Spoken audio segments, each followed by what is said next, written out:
Hello guys, we are back with our next lecture. In this lecture, let us go through DSR algorithm guys. Okay, or routing algorithm you can say. Okay, yes. So the full form of a DSR is nothing but dynamic source routing. Okay, so here you will be doing the routing from a source to a destination guys. So in our last lecture we discussed about a DSDV, right guys? If I confused you a lot in DSDV, I'm really sorry for that guys. So before watching DSDV, please watch distance vector routing guys, only then you can get a 100% clear idea why I'm linking them both. Okay, yes. Okay, so DSR, that is nothing but dynamic source routing. So this routing algorithm, the crazy thing is that it will dynamically find the path from source to destination whenever it needs guys. So based on the requirement, it will get the data in that way. So there are no routing tables, no tables are storing things and everything. It will directly find the path whenever it is required. That's it. Okay, so it discovers the route between the source and destination when required. So that is the main reason why it became a dynamic method.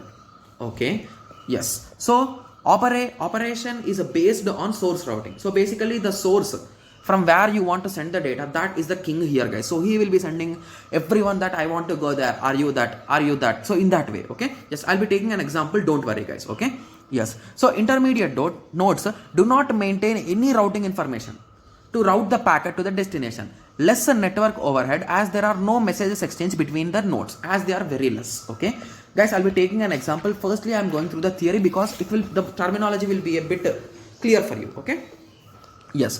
Phases of DSR protocol are nothing but we are having two phases. First is a discovery phase and the route maintenance phase. In discovery phase, you might request for a packet or you might reply for a packet guys. This is packet request or route request. This is route reply. Okay, similarly route maintenance or route message, whenever there is any kind of error you can send that message. Okay, yes. So let me copy the same example guys, because if I am taking some different example, I am going in some other world, right? Yes, so most of you have noticed, I think so, right? Yes, so let us go through the same example, it will be better for us. Okay, yes. So similarly you will be starting at A, here to B, here to C, here we have D, here we have E. Okay, so everyone is connected to each other, I think so. No, that's also false. To here and from here to here. Yes, yes, exactly.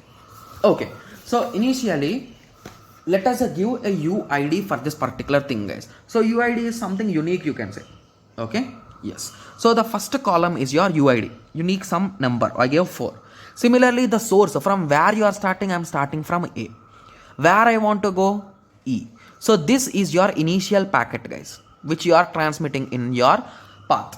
Okay, so you will be sending this particular packet to all the nodes which you are connected. So you are connected to B, you are connected to C. So for both of them you will be sending. So the only updation which you will be doing is you will be adding the path in which you are going. So once this is done, you will add the path from A you came to B. So A to B.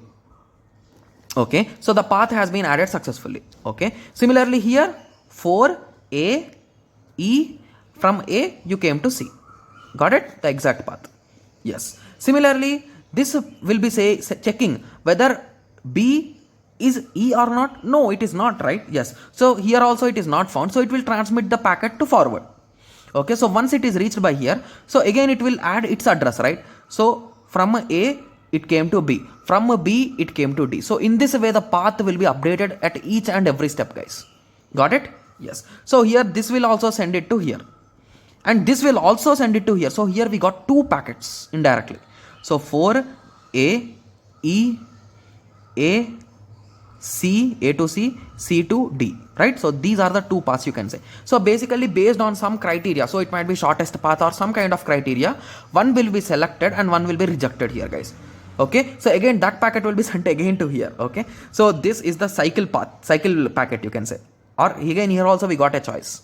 So in this way the choices will also be formed guys. So I'll be avoiding this choice for now. Okay, so this packet will be sent here. So for A, E, from A it came to C, from C it came to E, right? Yes. So now we got a packet here.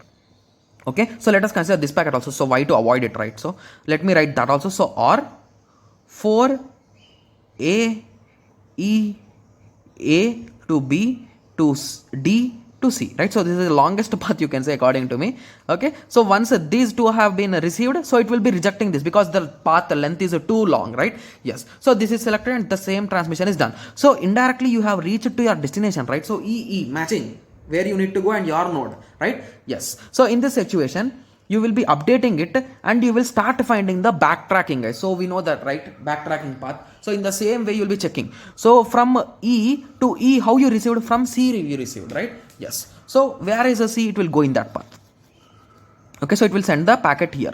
Again, this packet will check here. So CA, so it will send here. So this whole packet will be received here, guys. Okay, so I have drawn it clearly in the diagram. So basically at the end, this whole packet will be received to the source. Okay, yes. So whatever the request is being sent, so this first sent paths are nothing but the request, guys. And the last received path is the reply. Got it? Yes. So if there is any kind of error, so in between, if C path has been lost, and from here you need to go to A. So in this situation, C A path is missing, right? So in that situation, you will be sending a route error, guys. Okay? Yes. So I hope everyone got some basic idea about the whole concept of DSR, right? Yes. So in the next lecture, we'll be discussing about ad hoc on demand distance vector routing. So that in shortcut, we'll be calling it as AODV. Okay? Yes. So we'll be discussing about that in the next lecture. So let us meet in the next lecture. Thank you. Thanks for watching.